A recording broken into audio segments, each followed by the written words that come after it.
on Saturday if you wanted to check them out. Yeah. But, Because I'm done after the yeah, second. I can give And then I Okay. deleted That would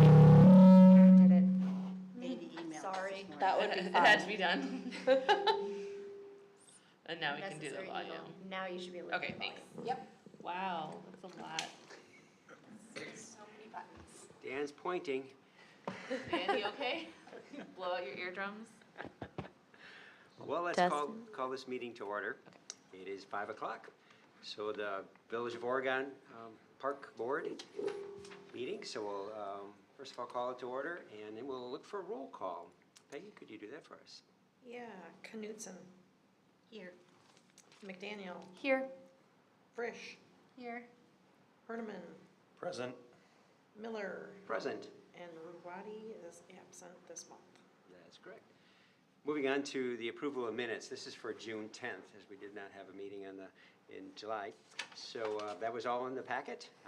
Lots of good content in there. Do we have any questions or corrections on that agenda, on the minutes? So ask for approval. I'll move. I'll second. Very good. Any other comments? All in favor, state by saying aye. Aye. Opposed, same sign. So moved. Moving on to public appearance. We have the opportunity for the community to offer any input and have any comments to the park board. Anything on, in particular, with or without the agenda. Don't only see one individual. Don't see him moving for the mic, so I'm looking forward to it. We will keep moving ahead. So in the fifth item, reports from the village staff, the Director of Public Works report.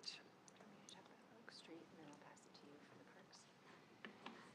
So we'll do a quick two-part update. I'll talk about the Oak Street project, since that's more of an access to parks project. That one has been a challenging one, but we are continuing to work with the contractor and with the stakeholders on either side to make sure that access is as good as we can make it for all the different needs. So we've been in close touch with the school district, and more urgently, we have been working with the contractor to get things cleaned up for the kids' triathlon this weekend. So it will get done. It will get done yet this year. Just kind of trying to adjust on the fly so everyone can get where they need to go. And on the park side, we have J.C. Park pretty much getting wrapped up for phase 2, just some punch list items to get wrapped up, and then all the new wood chips in the parks. I don't know if any of you guys have noticed that. We ran one park short on Bethel, but I think we were kind of, waiting to see if we had some money to do that later this year. Any questions, comments? Thank you for keeping with the contractor. That's a challenging time. There's been a lot of water. It's even worse in Milwaukee right now. So fortunately, we are in heavy water overall. So it's a challenge with contractor and also from an owner's perspective. So thank you for your best work on that overall. So moving on to community development report 5B. I think the only park-related items I wanted to share, we have a pretty heavy agenda for the September Planning Commission coming up, but Lynn will be there sharing rain garden thoughts at the youth center. We have a plan to install a rain garden over there. The splash pad will be back hopefully for a site plan revision. So they have received some grant funding and they're ready to move that forward. So excited to see that happening. That's obviously on the school district property at the pool site, and also have our new senior center there for a zoning site plan, land combining the parcels there that are making up the former post office, former library, current senior center site. We're vacating a section of Waterman Street between Brook and Park Street as well, so a lot of moving parts over there, but those are a handful of items that'll be on Planning Commission next month. Okay, awesome. Wonderful, a lot going on. 5C, Recreation and Programming Coordination Report. Yes, lots of fun stuff going on. So tonight is our second to the last Sounds of Summer concert. And then Next Tuesday, the 19th, is our final Sounds of Summer concert for the season. The uber talented Universal Sound will be performing, and they put on a heck of a show. So I encourage everybody to come out. And then September 13th is the outdoor movie night at JC Park, and we're showing Wicked. Awesome. Let's see, I think that concludes everything from reports from the village staff. Thank you. Moving on to the sixth item, unfinished business, things that we'd have a discussion and potential actions on. So on 6A, discussion about possible recommendations to the village board revising fee structures for park facilities, including athletic fields. So a lot of good information was included in the packet in regards to that, and comparing to what our current fees are and what recommendations may be. Leanne, did you want to maybe start this one off and share some of the research that you did? Sure. So when we first established the fees, most of you were a part of that, but we wanted to keep them low enough so that it wasn't such a sticker shock to go from 0 to, such a large number. So we kept them pretty minimal. And it's been working, but reservations have been going like crazy, which is fantastic. But our shelters are super busy, and with that comes a lot of work on Public Works end. So that part I will let them speak to. Sure, I can chime in there. We do try to maintain a clean space for people that are reserving our parks. So we do get staff out each time that a party ends to kind of clean up, empty trash, make sure the bathrooms are looking good. When you have maybe one event a day at multiple parks, the fee to call somebody in, which is a minimum 2-hour call-in at time and a half rate, the fee to call them in really gets kind of covered by a lot of different parties and reservations, and we can make up that time. But when we start having multiple events in a day that don't always coincide with one another, then we're potentially calling in multiple people at multiple times, and the reservation costs of one of these facilities doesn't cover that. And so we start to lose money potentially on doing these reservations. It's not an issue that was as prevalent last year based on kind of memory as well as data. But this year, as Leanne said, these have been really, really popular facilities, which is great. People are getting excited about them, but it does come with these issues. And so we're looking to cover more of that so that we're at least at a cost neutral service. Any questions, comments? I think it was a transition overall, since we did have no cost for quite a few years. Yep. And so making that move into this direction, I think, was a great start. I was kind of curious as to what was happening if people were not necessarily using the parks for some of these events before. And I know that the staff would just clean up as necessary overall. So you wouldn't even know about some of these things until you end up coming back overall. I think that, yes, Judy. So are most of the people coming from Oregon or other The municipalities? majority are local. Yep. Good, okay. It's great for us that we can track it better, and we have a better understanding of what absolutely. uses of the facilities, and I think making even the reservations gets people welcome that they can use the parks and that they are available to do that. I think that's wonderful. I'm kind of curious why there would be callbacks on a weekend. So a lot of it would be setting up for making sure something's there, and then potentially they anticipated is that, okay, somebody was there, we need to check it back on our worked out days. Is there reasons that they're called out during the weekends? I'll kind of let Eric expand on this a bit. My understanding is that sometimes parties get pretty messy. Oh, yeah. And so trash cans get totally filled, and if you have the later slot and you don't have anywhere to put your trash, you're kind of understandably upset. So we do have staff come in, and we have for years. In the morning each weekday, it's actually our sewer operators will come in to do their rounds, and they also clean out garbage. But when we have these multiple events, those do fill up pretty darn quickly, and so that's why we're having to bring people out. Understand, well, that makes sense, especially that demonstrates how much they're being used, which is awesome. Great. Any other thoughts?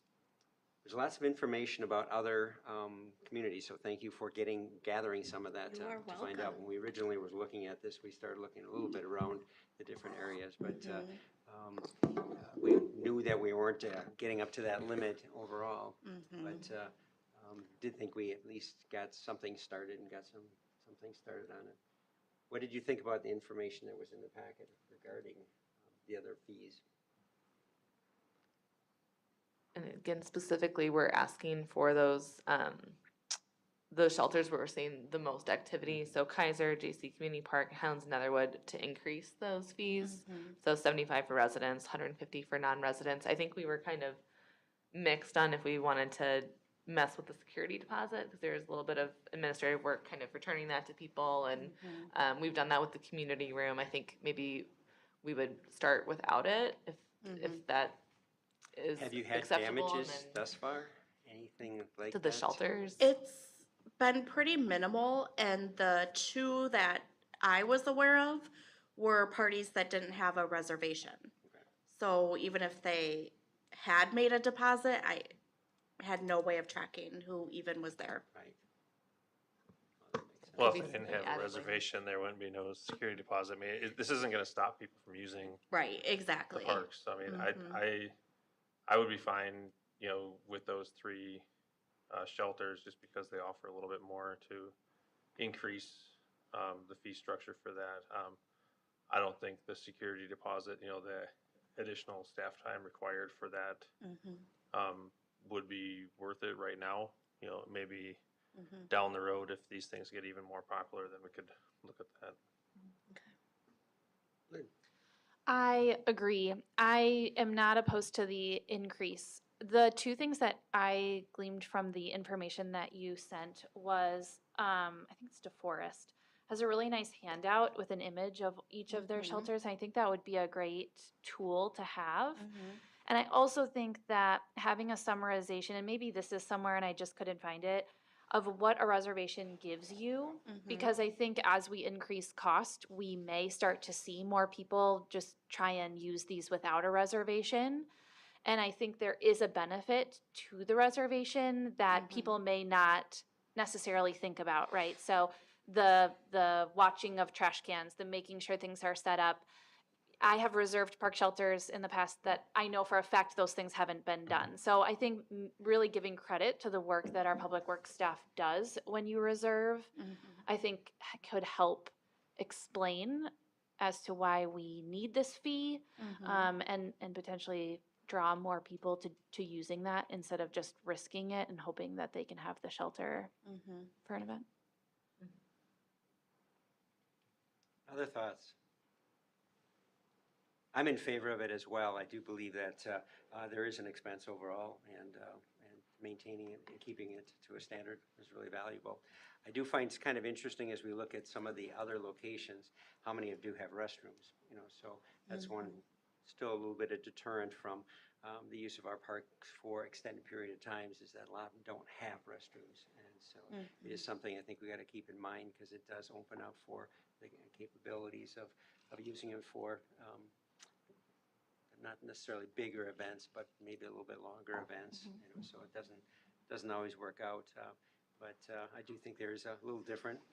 They did a nice job in the DeForest showing out all the services that are available when you have outlets, and the shelter sizes, and some of that does help out, so that people are aware of some of that aspects of it. But I think an increase would be appropriate, and we can see what kind of response that we do get. Have we had anybody reserve a spot and somebody was in the place and had to ask them to leave? Not that I'm aware of. I mean, before we had the sign holders up saying this shelter is reserved, I know that there was once two people fighting over well, not fighting, but they both wanted Highlands of Netherwood. But I think now that there's a piece of paper that they can say, that's my name, not your name. Okay. So you are posting them? Yeah. Okay, awesome, awesome. Mark, could we get a motion? Yes. Just so we can move Movement on forward, that. the staff recommendation has a, Yep, so Sample looking for a motion here motion for you to guys. approve that increased fee. I'll move to approve. Thank you, Jamie. Second, Second. any other discussion in regards to it? Hearing none, all in favor state by saying aye. Aye. Opposed, same sign. Any abstentions? So moved. Very good. Thank you for that information. Appreciate that. So that was 6A. 6B, looking at possible recommendations to the village board regards to a draft of the 2026-2035 Parks and Trails SIP plan, the capital improvement plan. So a lot of information was also provided in regards to that in the packet as well. Variety of different things. Did you want to talk through some of this? starts page 15.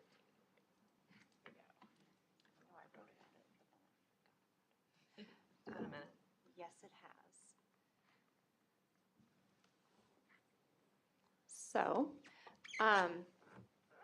I will provide kind of a brief overview. I do want to make sure I mention that as part of the capital improvement process, we have had to make some adjustments to some of these projects, even from the draft that you guys are seeing tonight. So some of these projects have, that were originally included here, have been postponed. Some of them have been kind of shaved down a little bit.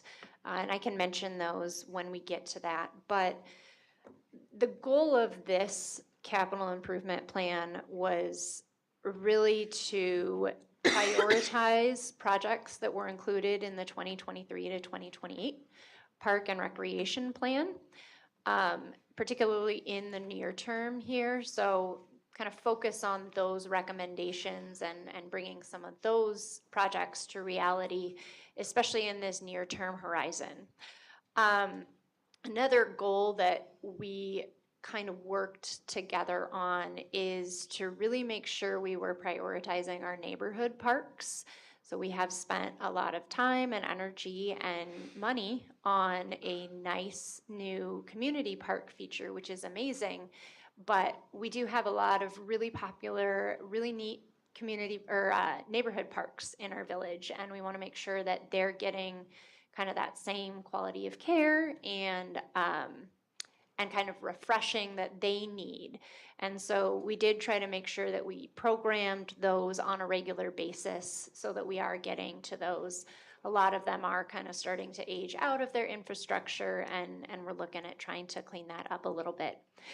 The last kind of major thing that we put in here that we'd love Park Board consideration on is the Morgan Hack's work on the Oregon Conservation Parks Master Plan.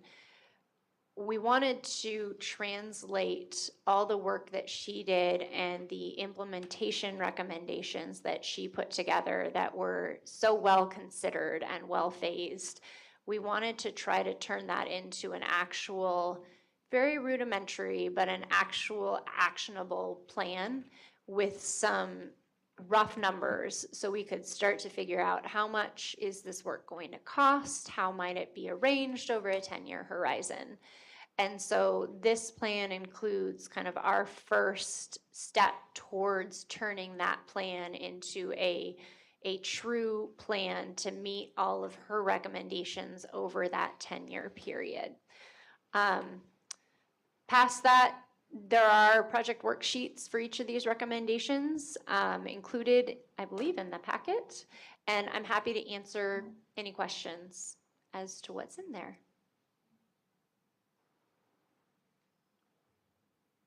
Questions, comments?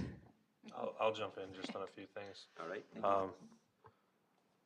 I know the name change between JC Park and JC Community Park is still new, but I did notice that there are things in here that talk about JC Park instead of JC Community Park, so I don't know if that's stuff that needs to get fixed, so it calls it the right thing. One of them was like the field overseating project, and the other one was pickleball patio and sidewalk, where it just talks about, that's not in the project name, but in the description, it just talks about JC Park instead. Might not be a big deal, but anyway, I saw all these projects, and that's a lot of money for all of these. And I think the one that stood out to me was the ice skating thing to replace the skate park. And I'm just curious. I mean, I see the price tag was like 1.6 million for that, and I'm wondering how many times you could flood a field for that same cost. I don't know how often something like that would get used in the summer, because I know you talked about doing inline hockey or different skating things just because it's going to replace the skate park. But yeah, I know there's a cost with a shelter or a warming house or a shack or whatever is going to go there, but I would have a really hard time to go after something like that. So that Kaiser has actually been pretty much completely removed from the CIP at this point. One thing that we had discussed, mostly Martin and I, is that there really isn't a great master plan for Kaiser Park, and that's really probably the right next step.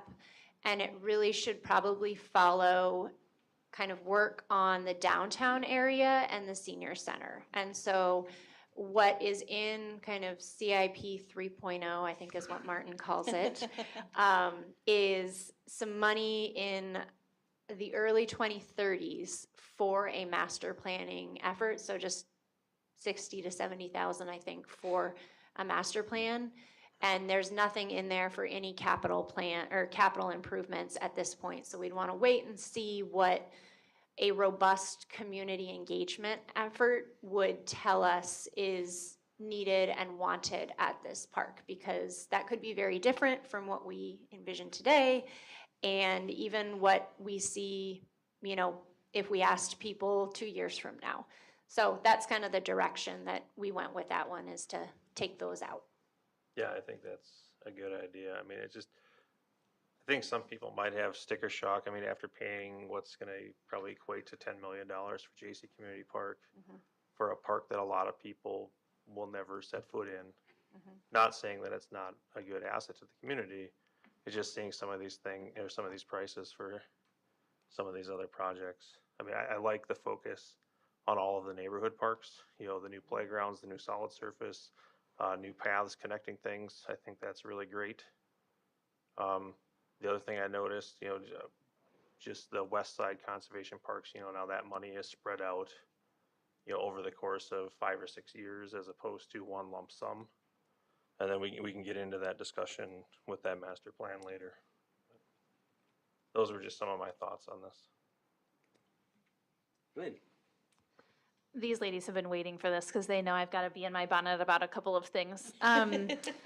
I want, first before I ask about this, is the pickleball patio and sidewalk still in CIP 3.0? It is. So that is, for what it is worth, it is a project that would benefit public works and maintenance of that Okay. area as well. So it would provide a better, more direct, cleaner path to kind of get around those structures. Okay. So it's certainly something that was requested by the pickleball aficionados, but it's something that the Public Works Department is also fully in support of, just for maintenance ease. Okay. Can you describe it a little bit more for me in the sense that, like, this isn't, there's that shelter right there? Yep. So is this between the pickleball courts and that shelter? Is that where the patio is? Yes, it's kind of, and I'm terrible directionally. Same. Eric, help me out here. The south I side. think that's east of. And I'm trying to think back of what we We have a talked about picture this. from Mike. Let me see if I can find it.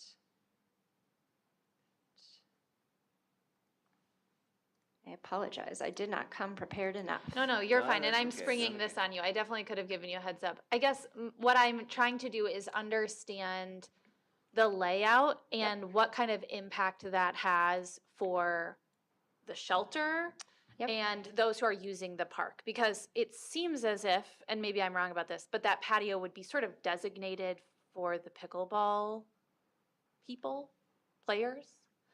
And wherever we put said patio, I want to make sure that it's clear that that's what that is instead of just another space, if that makes any sense. Yes, I am sending Elise a screenshot that the pickleball club provided to us.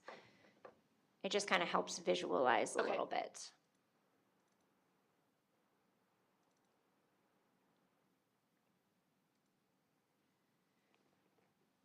So it's described as a patio, and that's certainly included, but kind of the bigger deal, if you will, for our team is the concrete pathways that connect, that provide a way to get equipment out there. And the concrete path is that path that's, Goes from the Yes, restrooms yep. and connects up I to. feel like that already, doesn't that already I exist? think they walk on the grass. They walk on the grass. Oh. Interesting. Okay. And that patio is not very big. I guess when I thought of patio, I thought like an actual Yeah. space where people could like sit, but No, it's pretty small. I think it's Got it. kind of an entrance way / way to make it so that people are not walking over grass or bringing equipment over grass and then coming on to the pickleball courts Got it. there. okay.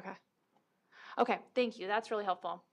And then I kind of have three. My second one is Bethel Green Acre. You have a really large amount of money set for this. Can you help explain this? The reason I bring this up, Park Board specifically, is because the Village Board is looking at CIP 3, and Bethel Green Acre was brought up.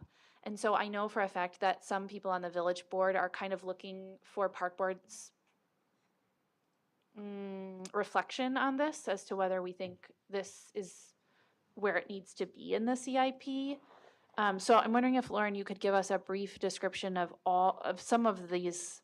It's a lot. It's a pretty long list. Yes, it is. So Bethel Greenacre is an interesting park.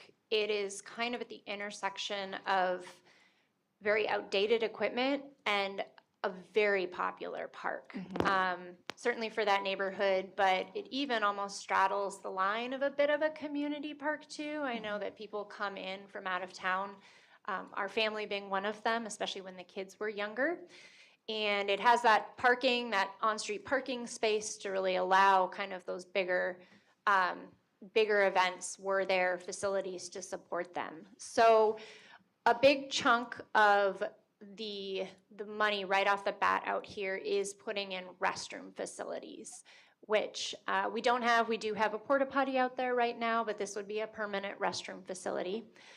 We'd also want to essentially replace all of the playground equipment, the old metal slide, the older swing sets. Very fun, certainly for children, not the most safe. And then kind of that older sandbox area as well is kind of past its best by date, and so we'd want to replace all of that. A big chunk of kind of setting aside that equipment money, the other large chunk of money out here is really in grading and in earthwork. And this is a very unique kind of topography.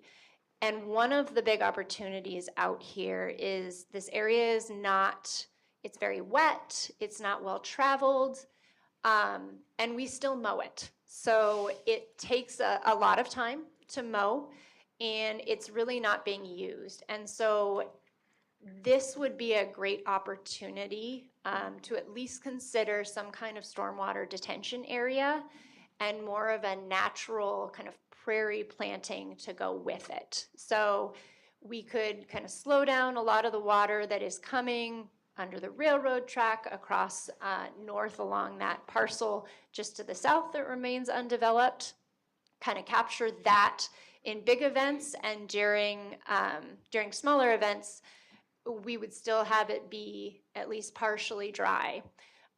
We would also gain, as we enter into being more of an MS4 and a permitted entity on the stormwater side, we could gain some stormwater treatment credit out here if it were designed appropriately.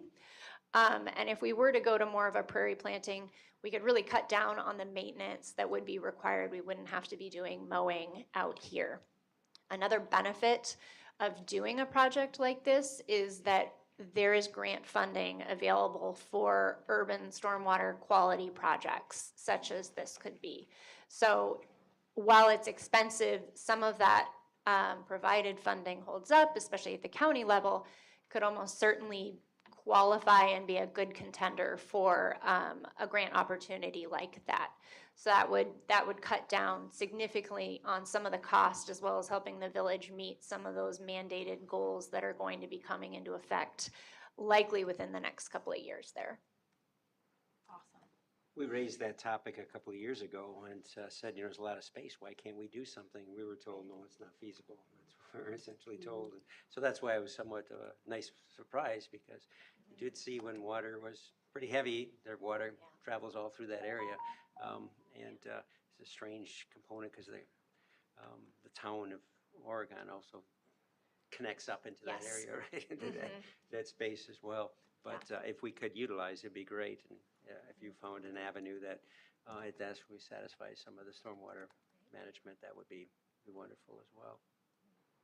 But it would be expense. Yeah, just 2 questions. The basketball court is planning to be kept or We did just Surfaced? repave them, so Okay. in my mind, that stays. I don't want it to go away. We did spend money on it, so kind of the plan would be to keep that in place and position any restrooms, any kind of shelter replacement around that, so that amenity is still there to be Okay. used. And this is kind of off park board topic, but what's MS4? Yes, so that is a municipal separate storm sewer system. And it is essentially communities over a certain size, and that size is 10,000 people, which Oregon is over and has been over for quite a while, are actually permitted in the state of Wisconsin. You are mandated to hit certain pollution reduction targets in your stormwater. So mostly solids, TSS is what we call those if I start slipping and saying that repeatedly. And then phosphorus as well, which makes a big difference in the quality of our lakes and water bodies, especially in agricultural areas like Dane County. Historically, many of the municipalities, I would say most of the municipalities in the Madison area are permitted either on their own or they're permitted via their connection to Madison Metropolitan Sewerage District, which is itself kind of a standalone permittee. The Village of Oregon, of course, is somewhat unique in that we discharge to our own wastewater treatment plant, and we have been smaller as a municipality, and so we haven't gotten that designation. We should have gotten the designation and the permitting requirements in 2020, when we did kind of officially, per the census, cross 10,000. Per my understanding, the EPA and the census were fighting over the definition of an urbanized area for about 3 or 4 years.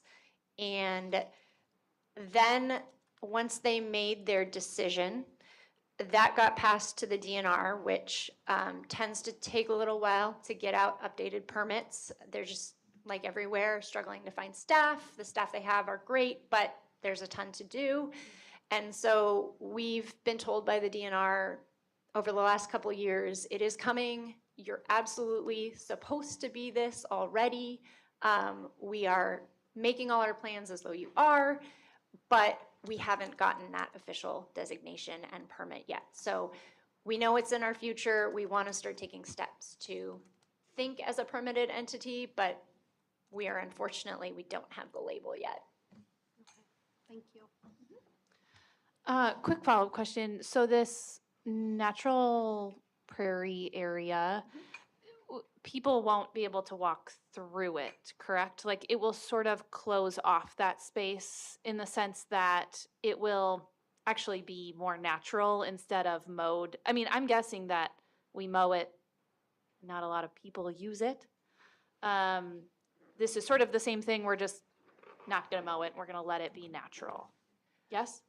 Not necessarily. I mean, I could have a path. Could we? Yep, yeah, Can we you do could that? do a lot of times things like berms that separate out different detention areas are used as pathways. Okay. They're designed to be used as, maintenance access paths, and it could certainly be for pedestrian traffic as well. So there's the potential to actually open up this area Right. much more than it is for recreational purposes, as well as kind of that environmental purpose. Great. Yeah, I mean, seeing the price tag of this versus the price tag of some of that stuff at Kaiser, I would be much more in favor of a project like this where it's not just a single or dual use Right. item. I mean, here, yeah, you're getting new playground equipment, you're getting a regrade of the area to do some stormwater stuff, so that not only benefits the residents there, but everyone here. Looks like there was 1 or 2 flat multi-use playing fields that could Yep. be in there. Once you start regrading this and getting the water there, you're getting a natural area. So I think it's a way to get a lot more people to use an already, a park that's already being used a lot. Right. I think it would be like I said, I would be much more in favor of spending money on this than some of these other projects. Great. And then I only have one more. I'm so sorry. going. There is an update at the top of this memo that we had previously split Scott Street and High Meadows, and that reversed. Correct, Lauren? In CIP Yes. 3.0, we've put Scott Street back to High Meadows. I'm only one person, but my opinion is to not put them together. I think that they are at different states of needing improvement. And I have an idea for Scott Street that I've been sharing with Lauren, sort of to make it more of a natural playground area because it floods. But I'm just going to lay it out there for the park board to know that Scott Street is now back with High Meadows, and I believe that's not until like 2030, 2031. I believe so, yes. Yeah, it's in the early 2030s. Lynn, just- do you want me to send your vision to Elise to show, or is that? I mean, you certainly can. I have no basis to be doing any of that because it's not until 2030, 2031, as it is stated in the CIP right now. But I do believe that there is an opportunity to improve Scott Street at a very low cost by doing some natural improvements, things like stepping stones and some more like not plastic or I don't know how to say this, not typical playground equipment, but more of like a natural setting so that if it floods, it's not rusting, it's not getting fully damaged. This is what ChatGPT provided me in my mess of a brain. The sandbox stays where it is. If you've been to Scott Street, that's a well-loved part of the Scott Street tot lot. But sort of incorporating more of a natural play space, we don't have something like that right now. And it could be a lower cost, potentially using some partners that we have in the community to help implement some of that. But again, not until 2030, 2031, as it states in the CIP right now, unless someone were to change that.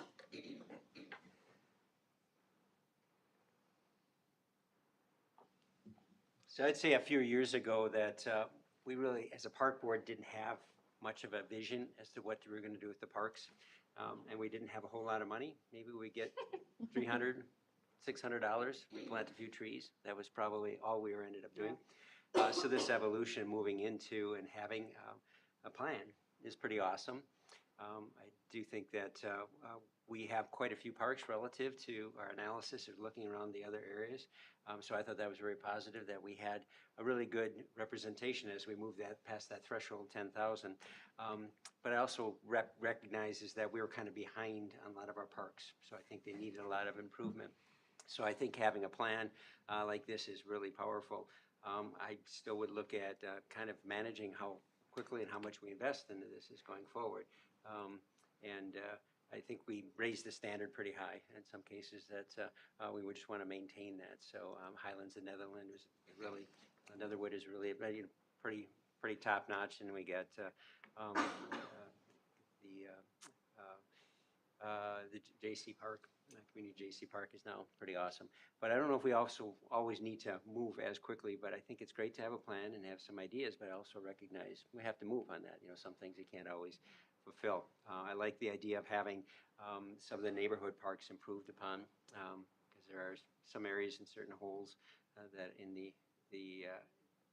aspects. I'd be very curious about Bethel. I thought that was a park that does get a lot of use. I was kind of curious on how much it was reservation took place, because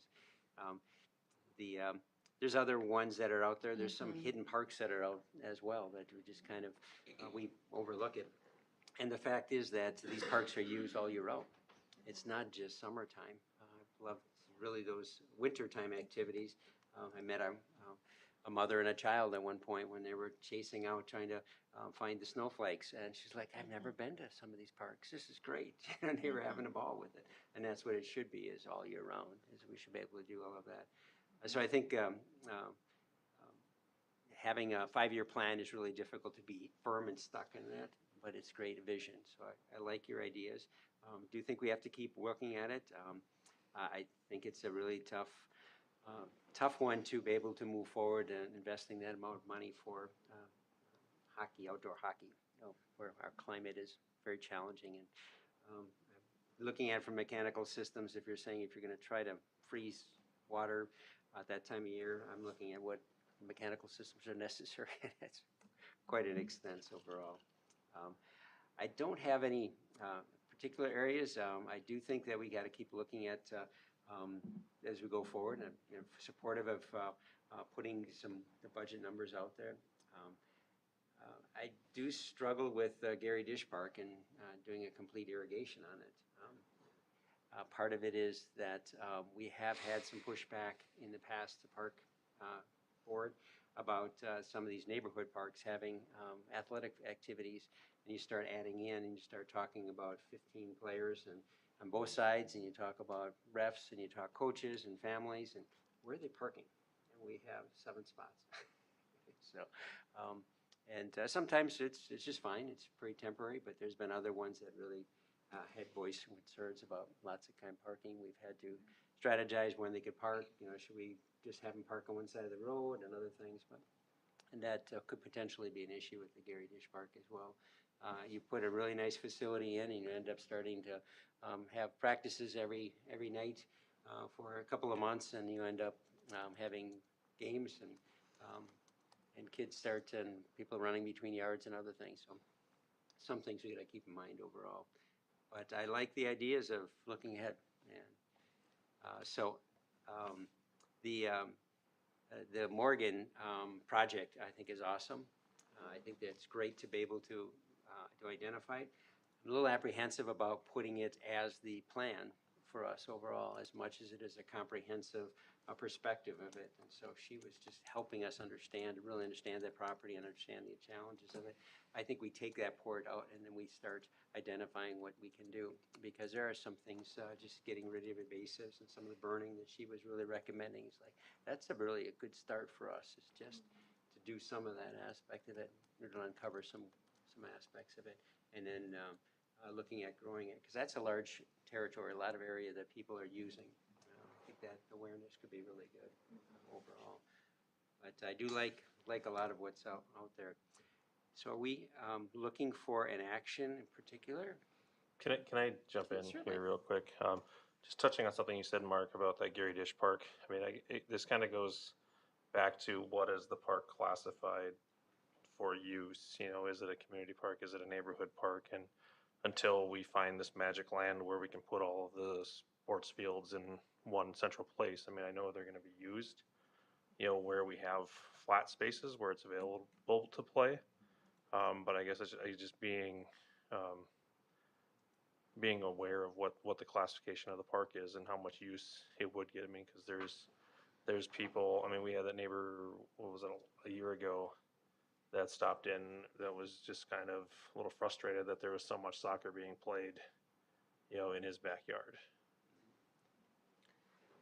Well, two things. Obviously, Gary Dish Park and kind of the proposed improvements are up for discussion later on the agenda, so we can definitely dig into that a little bit more at that point. But I believe Gary Dish Park is still classified as a neighborhood park, although it's definitely on the large end of a neighborhood park. Community parks tend to have more, again, facilities for everybody. I think maybe once it has, depending on what the improvements are, maybe that gets reclassified as a community park, depending on the direction we go with some of the improvements. Sure. I think the one I was thinking of was Norm Champion. It was one of the neighbors there that was just a little frustrated with the increased usage of that park. So, I mean, it's just something I want to be aware of as we go forward with it. Yes, Lynn? I would just say off of that though, I think that it's such a great use of our community and neighborhood parks. Like maybe I'm biased, but my kids spend more time in the parks that we have because we have soccer. Right. And while I want to value the residents' needs and desires for quiet and respectful neighbors, I also think when you live next to a park, where, for instance, in Gary Dish, like those new houses all knew that that was going to be a park when they bought their lots. And so I think, and again, I'm super biased because I also live in that area. I love the idea of the road being parked up and there being families and laughter and activity happening out there when there hasn't been. So I think you can see it from both sides, right? There's arguments on either side. I think it would be interesting to hear from the neighbors in the Gary Dish area potentially before we make major decisions. But I would argue that I think in that specific instance, especially because it's not completely enclosed by neighbors, right? Yes, I was gonna mention that. I'm sorry. Go ahead, go for it. Just a couple of things to consider about Gary Dish for what they are worth. Kind of number one is there is that very large flat area there that just happens to be the size or very close to the size of a regulation full-size soccer field. So while that could be a coincidence, and I will admit I was not here when this was designed, I believe that this was kind of always designed with that use in mind. The other nice thing about this area is topographically it's quite unique. There's quite a drop off from those houses along Foxfield Road down to the park, which provides a little bit of a natural barrier. It's also bound on two sides by, like you said, not neighbors. So County MM is on the east side, and then there's the stormwater facility to the south. So it's kind of the way that Rutler has kind of conceptualized it, and the way that naturally people want to move is not going up a straight cliff, most likely, towards those houses on Foxfield. It really would be kind of moving up the more gradual slope towards the small, admittedly, parking area there along Ridgeview. So there's a little bit, it was kind of intended to funnel folks that way and not have this kind of intrusion on neighbors. I also know that, especially with Norm Champion, since you did bring that up, I know that youth soccer is looking for ways to get away from situations like that. And they're really trying to find these facilities that don't intrude on the neighbors so much, knowing that that wasn't the original use. And so this was kind of a good area that we could kind of provide at least a suggestion for that full-size field that could be split into multiple fields and kind of help transition away from those smaller parks and ease the burden on those neighbors. Sure. Jump in. Thank you for sharing that. I mean, I guess my point with it is you can always change the classification of a park. I mean, and then people are aware of it. I mean, that's I guess is all I was saying with that point of it. You know, like if it's going to be used more for that, then well, let's just classify. Let's call it what it is. Yeah. You know, I to Lynn's point, I like having options, especially if you have young kids. If you're there with an older kid or someone doing soccer, well, I want a playground there so my other kids aren't bored just sitting around, running around. So I mean, I'm not opposed to all of this happening. It's just if the park was classified as one thing, let's do it as that, or change the classification of it. Sure. I also, just on that note, I don't know that in our park plan, don't quote me on this, that, it says, neighborhood parks should not be used for practice or games or whatever. They just typically don't have the space or maybe facilities with a shelter or restrooms or, maybe additional off-street parking or something like that, that a community park would have. So I think it's just been kind of culturally, right, the neighborhood parks, people kind of think, oh, that's more for sort of casual, open family use, and then maybe the community parks, that's where the more intense sports uses are. But we have so many kids involved in so many different organizations with sports that I think they want to stay in Oregon, stay near where people live, reduce the amount of time people are traveling, driving, everything like that, and just finding space that's available is a challenge too. Other thoughts? I think here on the Julie, you CIP, got just, anything? You guys have told everything that, nothing I'm gonna repeat, how's that? Okay. Yes. Yeah, I think. I don't think we have any particular action in regards to it. yeah, we were just discussing, I think just Think at this feedback point. and sort of priorities and, a lot to generally, digest. if you thought placement of projects, in particular years seemed right. A lot of this is based on our parks plan, and then, like Lauren talked about, some of those different priority areas, making sure that neighborhood parks are getting hit on a regular basis, things like that. Yeah, I mean, I think it's good that General we direction. are hitting those neighborhood parks, because it's just, after spending a lot of money elsewhere, I think a lot of the residents, like, well, what about me? What about my park? And as the village kind of shows, then we're gonna start doing things, in order here. I think that'll definitely help. But then again, like Martin said, we got the senior center coming and all these other things, so it is what it is. Yeah, in the, hopefully we will be meeting in September as park board, but we'll make sure that if we're on version 3.0, 4.0, whatever, it's changing pretty quickly, so we'll make sure that the most up-to-date CIP is included. We can definitely discuss again. That would be great. Good for us to look it over. I appreciate that information and the foresight that you guys are putting together and putting some thoughts on it. So hopefully it gave you some feedback that can help out a little bit as more things are considered. So moving on to 6C, signage in the JC Community Park pickleball courts. So we had a chance to look at some of those as well, and had some of our comments overall, but we did have that chance to be able to have somebody else offer some ideas into that. So I think that some of the ideas were good. I liked it was kind of revealing to realize that some of the things that were item are really tough to enforce, but also do they really continue to play into what we were doing in regards to that. I'm trying to get to the page. It's page 72 of the packet. I had to do some scrolling. I had a question about the court hours. I mean, do you want, it's intended to have those different than what the park hours are? My understanding of this was it was to accommodate neighbors, that pickleball can be sometimes a louder sport with the paddle. As to whether it's actually enforceable, I think that is an excellent question, and honestly, probably not in this form. And that would be kind of a question for, do you want to set the court hours first off, and then do you want to make them, is it important to make them legally enforceable? Because you're absolutely right, the park hours throughout the village are 5 a.m. to 10 p.m. Just like the county. Yeah. So,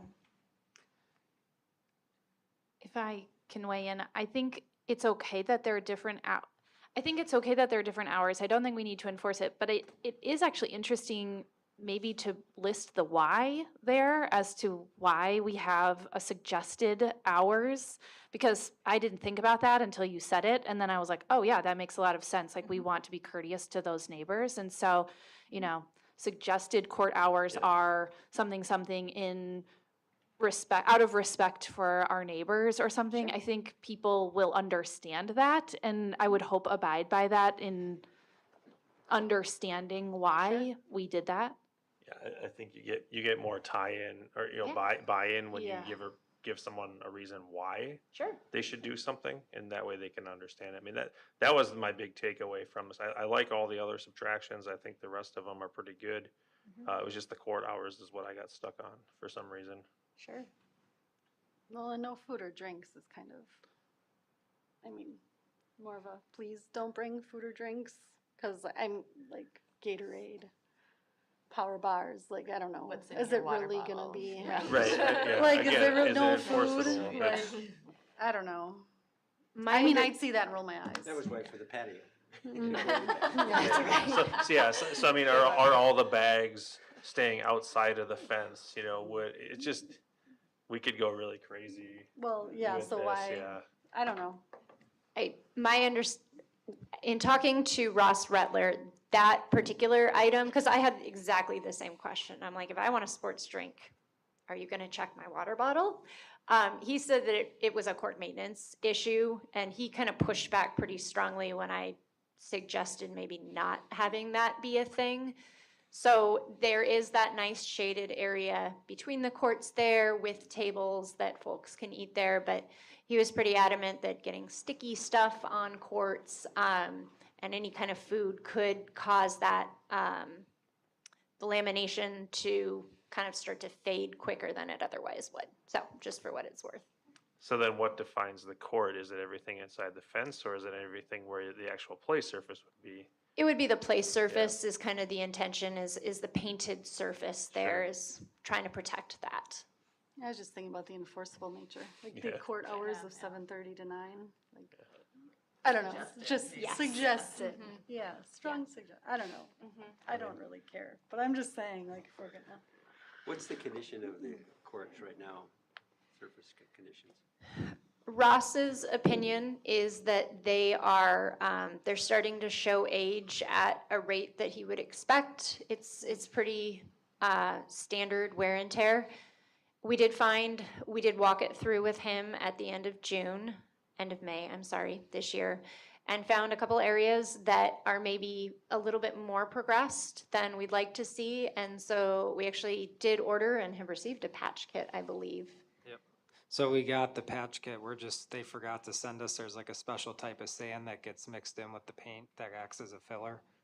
So we're waiting to get that, and I think there's only like 2 or 3 spots, pretty minor, that need to Yeah. be patched. I feel like they're so new. How old are they? Like a year? 2? 2 or 3, yeah. Wow. Time flies. Time flies. They're well loved, well used. Okay, well, we're looking for, making a recommendation to go forward to approve that signage. So we're looking for a motion in regards to that? So this is just a motion to let the village board do it, because I don't want to set the rules. I mean, it's just ultimately because we're not going to enforce them. So, right, okay, That's got what it. we're doing. Just send it forward to the village. I will make that motion to send this to the village to finalize these rules. Do we have a second? I'm gonna amend, can I offer an amended motion? Because I don't think this has to go to the village board. Yeah, I Can we think just so. direct village staff to Sure, take our ideas and put it down and make a sign? Yes. sounds good to me.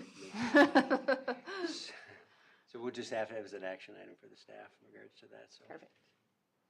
So we'll cancel the motion on that and not act on it. Very good. I appreciate the work in putting that together. Let's just, Wait. since we Sorry. started the motion, Sorry, let's Becky. just do the motion, because that way we just have some backup in case there are questions about, So if we why don't the second change? it though, then it doesn't move forward. was there a second? Yeah. No, there wasn't. No. Second we the don't- amendment? Is that how that works?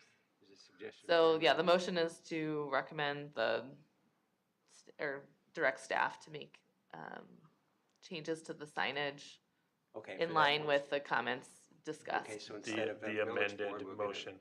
Yeah. So amended it to, for the, I'll second that one. okay. So Nathaniel Herman. Yes. Good job. Any other Capturing discussion? Discussion that happened, yeah. All in favor, state by saying aye. Aye. Aye. Opposed, same sign. Any amendment or any abstentions? So moved, thank you. Moving on to Conservation Parks Master Plan for that Morgan Hackett was put together for that. So So the idea being is that we would use her plan to have as a master plan for,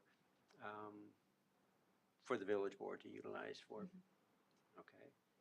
And I can explain just a little Yes. bit kind of the hierarchy of planning. Obviously, this was intended to be a master plan from the get-go. It was very high quality, but done at a student level. Master plans are typically broad in nature and give, a suggested list of projects, but they don't actually design those projects or perhaps assign any specific cost to those. So in order for some of those projects that Lauren was mentioning that are kind of scattered throughout the CIP for the conservation parks area, we do need to have an adopted master plan that has those kind of broad umbrella projects, the invasives, the natural play areas, the boardwalks, things like that. We need to have a plan that kind of backs up those projects, justifies them, because they weren't part of our parks plan that we did 2 years ago.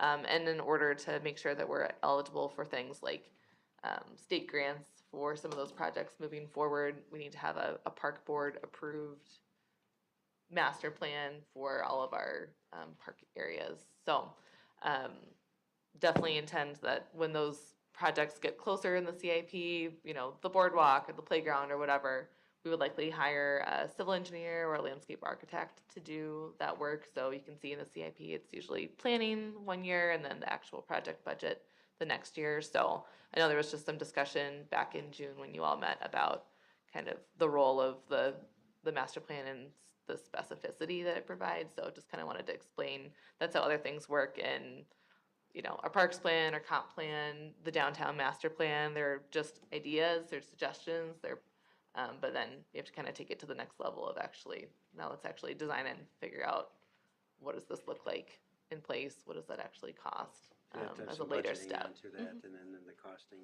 Yeah. to develop that. And So how does that work if you have, like Rotary wants to help out or other organizations? Do you allow them to do that then? For for a project? Yeah. So obviously there were certain projects like in this plan that Morgan highlighted. It doesn't mean that other projects can't happen or that somebody else couldn't do them. So say Rotary felt really strongly about, we want to connect Lerner Park to Keller Alpine Meadows, and we're going to do the fundraising and we're going to provide the materials. We would still work with them to definitely, work on the design. But if somebody wanted to donate time and materials, that's definitely something we would be willing to work with on them. And, maybe that means that this project that was 8 years out in the CIP maybe can happen sooner because we have a different funding source. The CIP is really assuming a lot of, it's kind of worst case scenario, just assuming we have to borrow for everything, but there's opportunities again for grants, for donations, for in-kind donations, that every year we update the CIP. So if those conditions change, maybe we hear from a group like Rotary that, hey, we're gonna do a big fundraiser, we really wanna build the 500 feet of boardwalk or whatever it might be to do that. Maybe we reevaluate where that falls in the CIP. Later on, maybe the village doesn't need to borrow as much, so it can happen sooner or whatever the situation is. Just piggybacking off of that, though, I think, Judy, what this plan allows is that we couldn't, if someone came in and proposed a project, Rotary or anybody, that was really different than what this plan is, then we'd have to come back and consider Right, it. if So it was in it conflict kind of with gives it, some yeah. boundaries as to what we would want there, and then, anyone interested Sure. could be Because involved. I know Rotary's always had their hands, that they've always burnt and taken out some of the, what do you call it? basis. Yeah. All that stuff that shouldn't be there. Right, but if somebody came along and said, hey, I'm willing to pay for an amusement park or mini golf course here, and, here's this money, we're not obligated to do it, it's not in our plan, Right, so right. it's not consistent with the master plan. Just kind of quickly to Judy's point, we actually had a meeting, the Public Works team had a meeting with Rotary, I think it was last week, to talk about burning mostly, but also this plan as kind of a broader view of the park, and they were very supportive of it. We had talked about, and I believe it was Mark that kind of mentioned this, but it might have been Andy earlier tonight, we as Public Works are looking at doing a pilot controlled burning experience, we'll say, in part of this park, hopefully this winter, if weather and time allows. And that could really change, provided that that's a successful endeavor, and it's something that we feel comfortable moving forward with and kind of doing bigger areas and working with Rotary. That could really change how kind of potential project one in the CIP for this, the more ecologically minded project of trying to restore to prairie and marsh, that could change what that project looks like, both in scope and kind of just in framework, because maybe we don't have to do as much work on, killing off the invasives, because we've already done that with the work that we've already done. And that's okay, because like Elise said, it's still working towards the same overall end goal. So these projects could absolutely change, based on some of this other stuff, and we can definitely work with partners. Perfect. That sounds great. It's great to have it in the plan. Mhm. So this one, we definitely need a motion if you guys are, whenever you're done discussing the plan or asking questions, but. We have a motion. don't we? I'm just gonna just say a comment before we get into that part. Mark, I think I'm with you though, where like I'm on the fence. I'm kind of hesitant to adopt it as a plan, just knowing what it was. My understanding was that the whole thing was going to be see where it is, use it as a jumping or a starting point for potential further master planning, but then also seeing what we got back from Morgan. I think that really blew me away with the scope of the work that she did, and knowing that this is essentially just a framework of here's the ideas of things that we want to do here. I mean, in a way, it's a way to preserve this space for nature then, as opposed to without this master plan, someone could still come in and say, I'm gonna build, 3,000 units of housing in this area, here's a bunch of money. We'll help the village. Right. Get their debt out. Right. So, I mean, reading through her plan, do I agree with everything that's in there? No, but is it a good place to start? And then when we hit these other projects, when we get to these certain items, then, like you said, Elise, I mean, there's gonna be more planning to it, specifically she didn't go into the nuts and bolts of how are we gonna connect all this stuff. The idea is we want a boardwalk to connect it, so then we can get into Generally, that. mhm. Yeah, so, I'm still somewhere in that middle state, but I'm leaning more towards, adopting a plan is better than not adopting it, because it still gets us moving in the right direction. Additional feedback, so again, with kind of adopting master plans, when there's parks involved, you all are involved, but like for the downtown plan, it was planning commission and then village board, and planning commission did look at this at their July meeting. Yeah, I'm like, what day are we at? Planning commission's in 2 days for August, so because they would need to also adopt this as master plans, they recommended it to the village board. It's kind of in limbo depending on how the discussion goes tonight. They were very, very impressed with the plan as well. They haven't been involved as much as you all with meeting Morgan and seeing the evolution of the plan, but just because they've seen a lot of other plans, like most recently the downtown plan, I think they were very impressed with the level of detail. They said, this is honestly better than some of the master plans that we've paid for. And I think, again, the level of quality and the level of detail for a master plan, this is more than I expected out of the experience working with a student. So I think, again, relative to other planning documents that we have, this provides, again, the goals, the high-level project descriptions enough, and kind of gives us, like you said, the justification to say, this is kind of the vision for the land use out here, so we're not gonna entertain further motion or further ideas to develop, village facilities or private, development or something like that out here. I think it's beyond more than a vision, because she not only had the vision, but she also had a lot of supporting aspects of it too.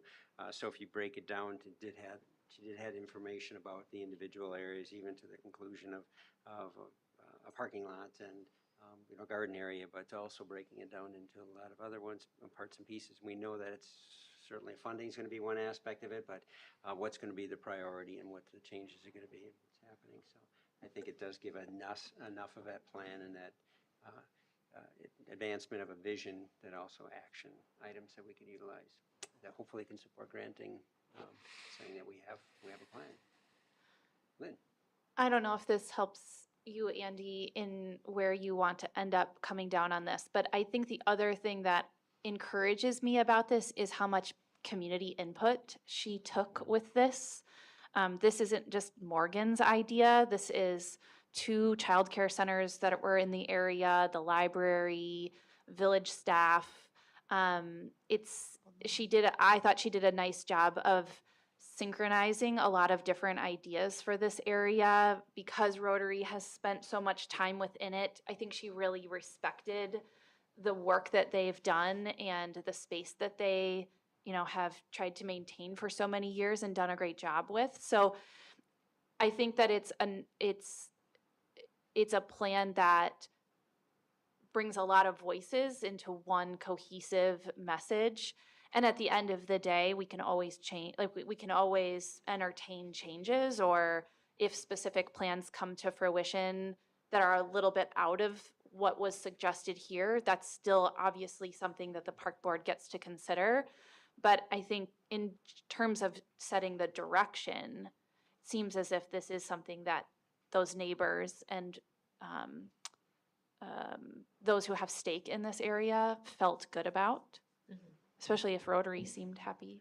Rotary, yeah, I know the Nature Alliance was, she was in communication with them too, and then there was the community survey as well. But last thing, just to reiterate this too, without this as an adopted master plan, we won't be able to put those projects in the CIP. So not the CIP again is amended every year, but we don't know what the village's financial situation or maybe political situation might look like a year or 2 from now.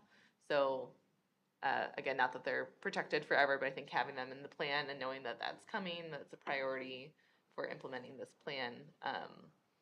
Again, if it's not an adopted plan, we'll take those items out for now and maybe look at them again in the future.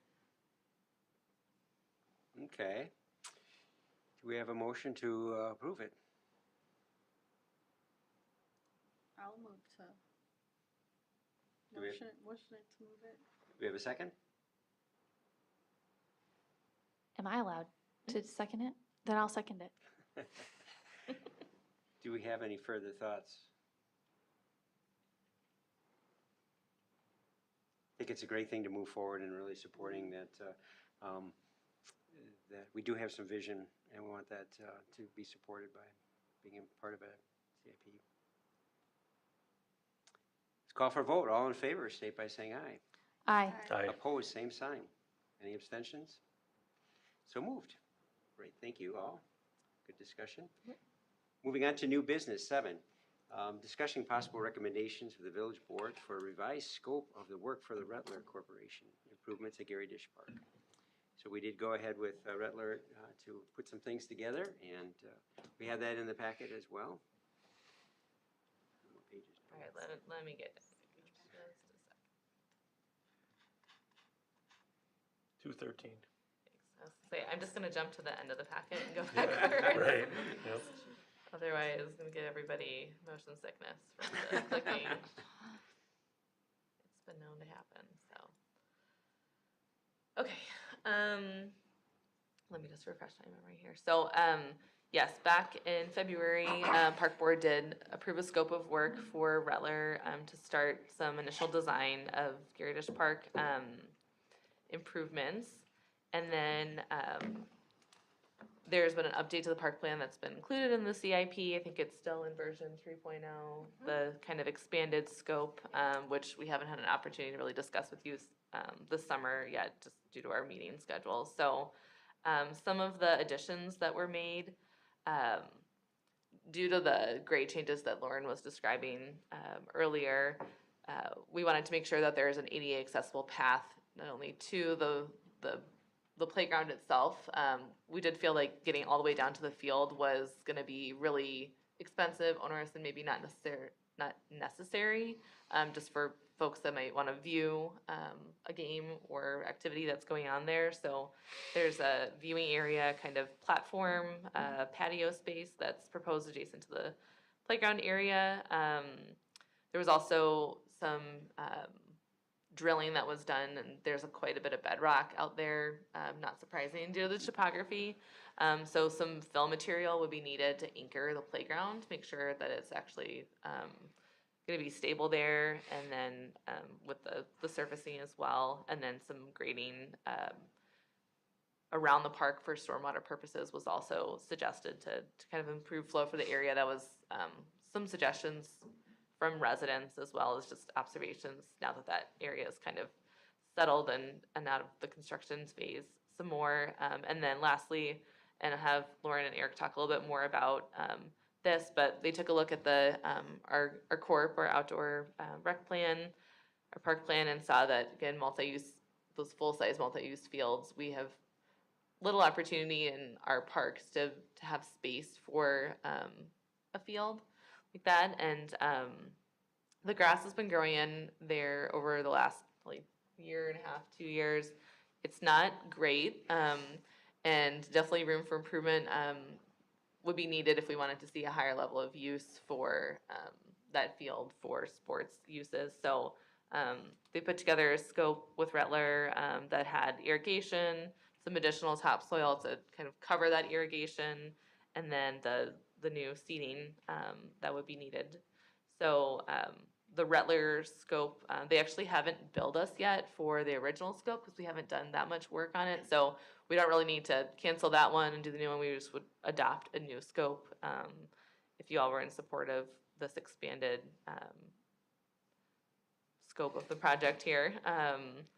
But their fee would be around $76,000. That's assuming a total project budget around $675,000. And then these were just some photos I took, I think, in October or November last year, just to show, this is from the parking lot. There's sort of that platform where the playground would be, and then lower down still is the field area. But here's the kind of concept plan, and this shows some of the grading that would need to be done around the playground and the fill there. But anything to add, Lauren or Eric, about? Like you had The commented, the homes that are adjacent to it to the north, sorry if that's really off, but they're elevated, they're higher up. Yes. They're like that's- 12 yeah, feet, they're- 12 feet higher, it looks like. And the developer that put this together, that was part of the initiative they wanted to do, is try to make it a flat land, because that whole area was very much pitched. So as they developed and put in that retention pond, which they're required to do that, they did level that all out and plant some trees. And then Public Works also planted some additional trees as well. So got some things in place. So compared to what we run from the other neighborhood parks, they're not right up to the backyard. They're not that they put some arborvitae in or something to keep the soccer balls from coming through. There's going to be a little bit of a challenge to get into it. There's quite a few of those homes that do have already have fences in place, so that makes a difference. And the other home that's going to really be backing up to it is in the lower left-hand corner. So that is looking by as I drove by that, they're pretty well high up as well. So their deck is kind of is elevated quite a bit, so it's not going to be directly the. Kinda see if that one anything, they here. could sell seats, it'd be a really great viewing area. So, but as we had talked about communities that seeing a lot of activity, that's one area that I'm just really amazed that they're out there all the time, driving over. I was noticing all their same kids there, dogs out there, and they're all talking and socializing. And so it's great to be able to see that kind of activity. That's what I'd like to see. That's what I want for the parks to do, is bring it together. I have a couple comments. Please. First, I'm glad to see a park being developed here. I think, obviously an underutilized area, or underserved area too, with the new houses going in. One with the grade to the south and to the east, obviously it slopes down to County MM and down to the retention pond. Is there any plan to have, first, is there any concern about equipment rolling away, getting down into the highway, getting down into the pond, kids chasing after stuff? I mean, because as you drive by or walk by, yes, you have this very nice flat play space, but then it's like, you can see if something gets away, it's gonna be going for a while. There is You a know, so- sidewalk along there. No, I know there's a sidewalk along there too, but I mean, is there any plan to have, fencing or bushes or something to keep, balls from potentially, leaving the field or park? There is some plants now. Some initial Yeah. thoughts? Yeah, I don't think we really had planned for anything like that. I will say the coverage of trees here on the east side, I don't think the picture does it justice on Right. how much that coverage really is. But it's certainly something we should probably think about. I mean, we even talked about it at JC with the new Phase 2 field Right. backing right up to the playground, so. Yeah, that's something we'll definitely have to take a second look at. And the speed of Highway MM right there is 45 miles an hour. It like turns to 35 right at the top of the hill at the intersection. Yeah. Okay. That was just one comment, one thing to think of. Two, you talked about the grass that's currently growing there. Obviously, if they want to, regrade this and stuff, there's going to be bringing in some more fill and then more topsoil. So I guess my question is, what's the quality of the grass there? You say it's not growing very well. Is that based on, obviously it's based on the current soil composition there, but when they bring more stuff, bring fill in and put new topsoil on, is there a chance that would, just doing that in itself would let the grass grow better? Or is it your recommendation, Eric, obviously being the turf person here on the panel, to, like, irrigation is needed? Yeah, so to answer your first part of that question, the whole west side of that field, pretty much if you go down 2 inches, there's bedrock under there. Sure. So that's the main problem right now and why a lot of that grass hasn't grown. To the second part of your question, wherever I can get a field with irrigation between soccer, Yeah. soccer, lacrosse, and rugby playing on the fields, it causes a lot of damage, and that just helps with reparative properties of a lot of grasses. Some years you don't need it. Right. Some years you need it every day. I think we just went through a stretch where for 3 weeks we hardly got any rain. So for a park like Norm Champion or one of those, I'm sure you guys have all stepped foot on a lot of those parks. And there's quite a big difference in the playing surface on those. And I know I kind of spoke to this at the Sustainability Committee as well. And it just plays a big role in keeping that more of a grass field as opposed to a weed field where it becomes dangerous and the footing isn't as secure and you get a lot of humps that don't repair, which turn into bigger holes. So that's my recommendation. I think it's a perfect park for it. As we talk about neighborhood parks, I think it's a good idea to kind of stay away from the irrigation on those, because you also add in what happens if we're gone at night and a pipe blows up and there's water blowing everywhere. And this kind of keeps it away from any neighbors. If there was a problem, it's flowing the total opposite direction. Right, yeah. So that'd be my recommendation, also because there's not many other places in the village that I think are a good opportunity for that. Sure. Even just going to work on these other neighborhood parks. Sure. I think a lot of those will mostly be kind of what we did here originally, where you just put the seed down and whatever comes up, comes up. Yeah, I mean, so the added cost for the irrigation, essentially what you're saying, I mean, it's more of an investment than anything in the surface and the park itself, because by having that, you can better take better care of the parcel. Yep. Yes, and just to kind of add on to it, in order to get grass, we're having to spend all that money on fill and the cost to add an irrigation system for that, especially if you're already adding the fill. It's easier for them to install it as they add it than to have to come trench it Right. and put everything in. No, thank you for that information. Yes, Lynn? Really good point about the barrier to MM. My concern on MM was because there is a sidewalk that people may park.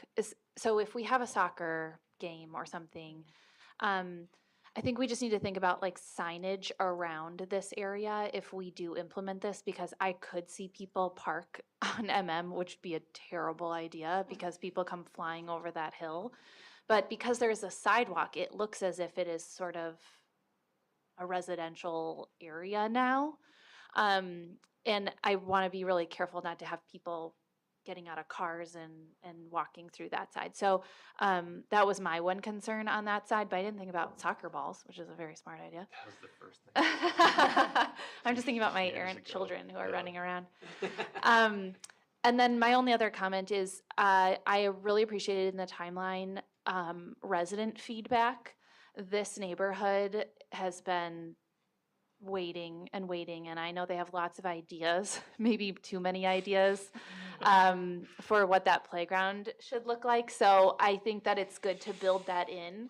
I think that those neighbors, again, specifically purchased these lots, built these new homes in preparation for thinking this was a park, and so having their input. I think you have September, October, it says obtain necessary public input from residents and approval.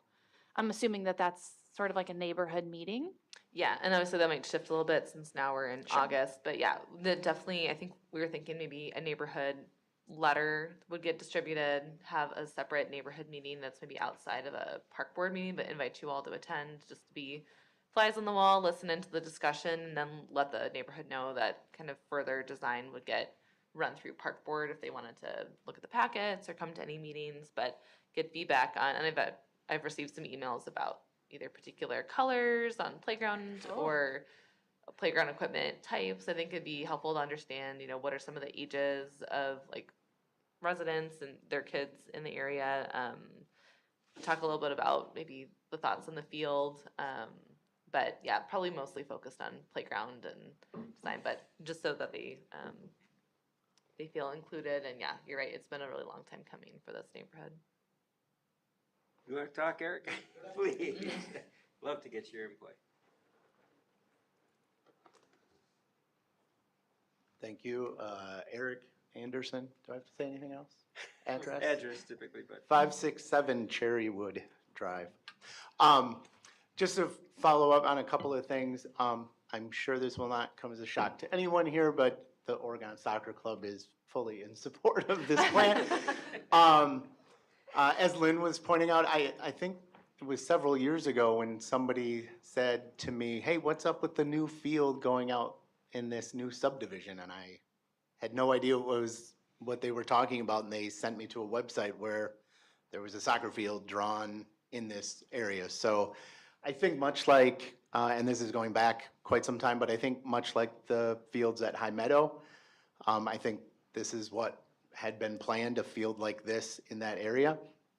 And I know Lynn referenced it a few times that, I don't think this is going to be surprising to anyone in that neighborhood.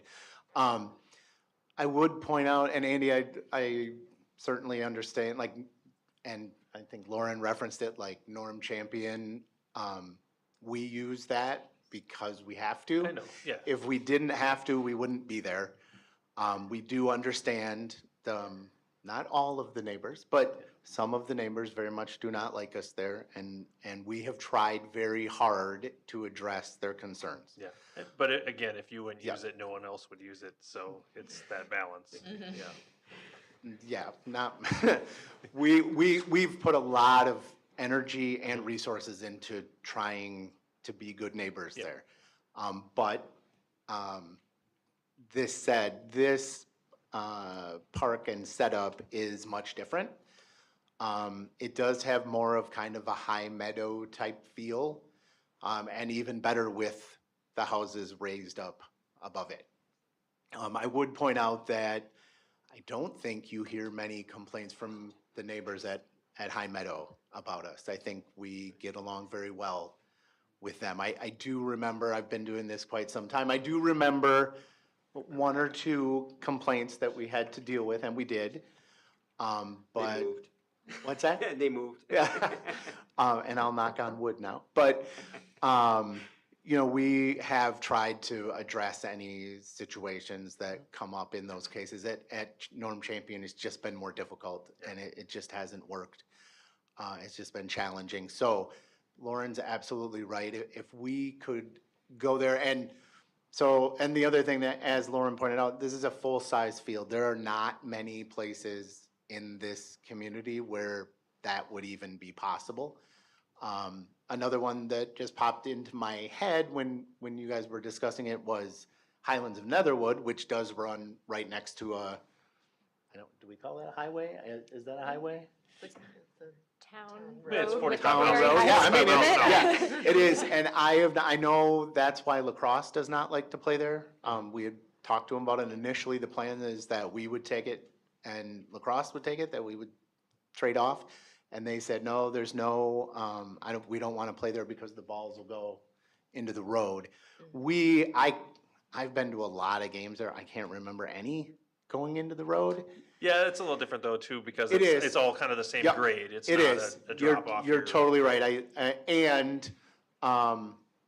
There's a good separating. There's a or good there's buffer good- between the good road, buffer the there. trail and everything else, yeah. So it is a little, and the other thing, like, Lynn was talking about parking, you know, Highlands has a nice big parking lot. That's the other difference between these two. So, I totally understand those concerns and, just would say we would be, you know, happy to contribute or participate, collaborate in whatever discussions. You know, if there are concerns that would need to be addressed, we'd be happy to be involved in it. But, yeah, I mean, if you think about most of the places that we play, Highlands and JC have the full-size fields. I don't know if I should mention this field, but we are gonna actually play on the field behind the ice rink, which is technically owned by the village, but more That's under the, OSD. the lacrosse Yes, field. yep. Mhm. So we'll be there, but I mean, other than those, like pretty much when you talk about Champion, Stone Ridge, Windcrest, those are all much smaller fields. And you know, when the JC Park project was in its planning stages and everything, we were kind of given a list of other village parks and went and measured them all out, right? And when we came back, the answer was, well, we could put some 7U, 8U fields there, or, you know, so having this kind of space would be really, really helpful to us. And while I can't tell you exactly what, I mean, looking at 2027, I can't tell you exactly what those shifts would be. You know, I think anyone on our board would certainly be in favor of, hey, can we shift something, you know, from Champion to somewhere else, and then maybe we need to shift something else here, but then we have this to kind of move into as well to help out with that.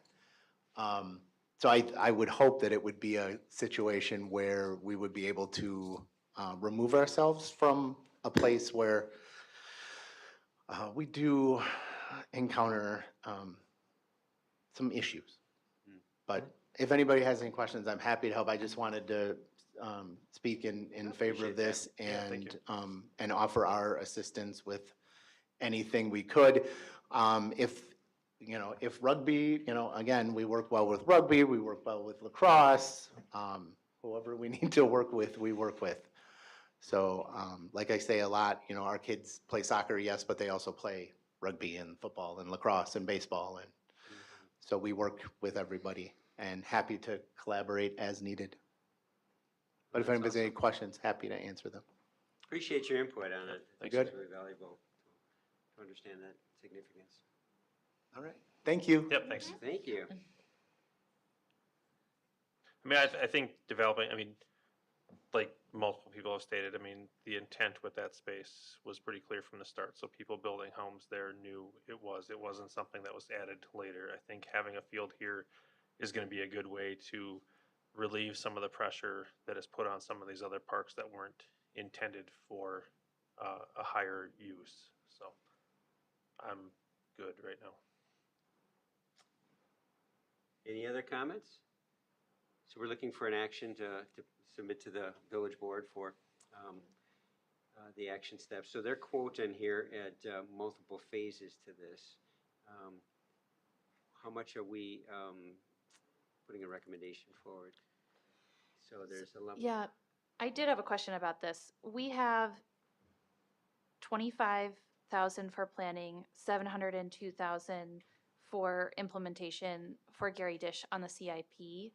But with a 76 125 and a 675,000, this is gonna come in over what we have in the CIP. So will we just update that CIP to this number if?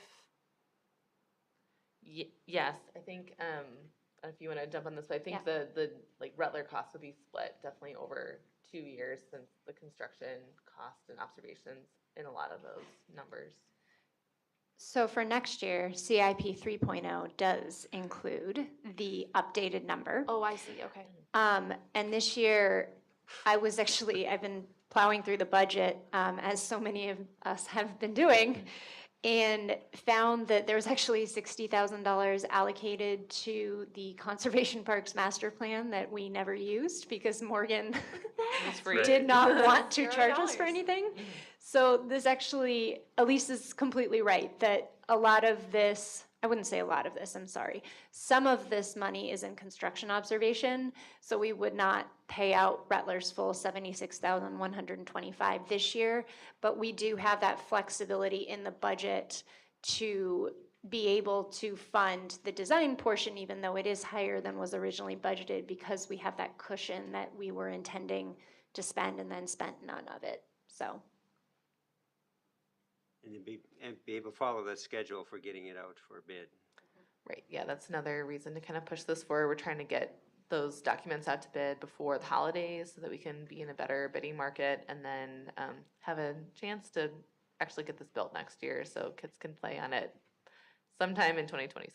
So. That would be awesome. I have one last question, sorry. Yes, sir.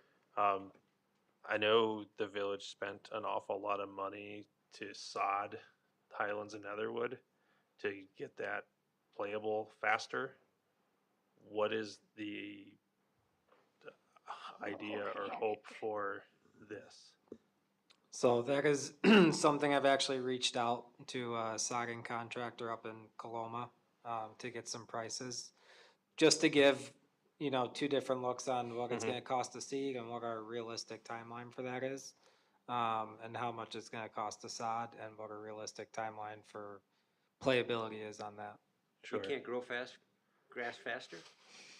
Yeah, I mean, there's definitely a cost trade-off, for it, but it's just one of those things where, I mean, I'm sure people that wanna use it, like, yeah, spend the money, I wanna be on that, but.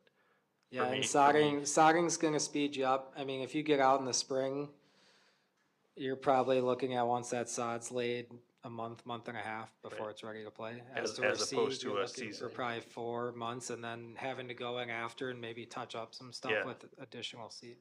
But that would not be, is that included in this 700,000? Probably not yet then, Not right now. Yeah. No, it's just the seating. okay. But the play structure and everything is included in it, yes. play I mean, it's structure, kind of like two projects all wrapped into one park Yeah. here. Because the play structure would be installed, that could be usable, just the play field might not be. Yep, play structure and the whole kind of ramp Yeah. down there too. Okay, thank you. We have experience with Rutler, so we know Yeah, kind of work that they right. do, so that's very positive. So we're looking for some action on this. Do we have a motion to approve the quotation that's put together for Rentler for the Gary Dish I'll Park? make the motion. Thank you, Judy. Do we I'll have a second that. Second on that. Do we have any other discussion in regards to that? Hearing none, we'll call for a vote. All in favor, state by saying aye. Aye. Opposed, same sign. Any abstentions? Very good, we'll move that forward. That's exciting. That is, very much so. Wonderful. So then our next other new business is our upcoming meeting is September 9th. We also have the 14th of October. These dates look okay? Yes. Think they do? we'll keep those on task then. We'll keep for those moving forward. Can't think of any other items for a future meeting. I have one. Thank you. Just, I know today we talked about reservation fees for shelters. At some point, I'd like to revisit the field reservations and fees for sports and all that other stuff. Okay, so we probably can wrap some of those, what happened this summer. Yeah, get the data from this year, kind of see where it is, and then see what really, if there's ways to adjust that. I have some ideas on that too. Okay, I like that idea. That sounds good. Any other ones for future meeting minutes, assignments? Hearing none, go on to 9. Is there any other comments the park board would like to make? Judy, do you have anything else you want to share? No, I'm just concerned about the senior center going up and all that stuff. We have to kind of squeeze a little bit and maybe, that's why I guess I've been a little quiet tonight because that's something we really want.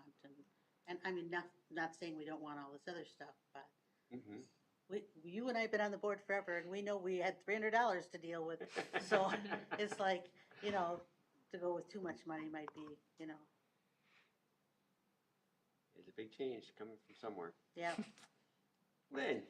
Yeah, I was just going to say, Judy teed me up perfectly for this. The park board or the park part of the CIP is one of the biggest parts of the CIP now. It's amazing how you've evolved from the budget that you had to now it's like one of the top 5, I would say, biggest chunks of our CIP that we're looking at. So I would just encourage the public, anyone who's watching, that if you have opinions, to reach out to park board members or village board members, because when we make these decisions, we want to make sure that the public, we're prioritizing what the public is wanting us to prioritize. And I know, speaking on behalf of the village board, we're really open to that feedback on where these projects need to sit in timing. Obviously, we'd always love to do everything right away, but it's helpful for us to hear from the public if there's something specific in parks that you want us to focus on.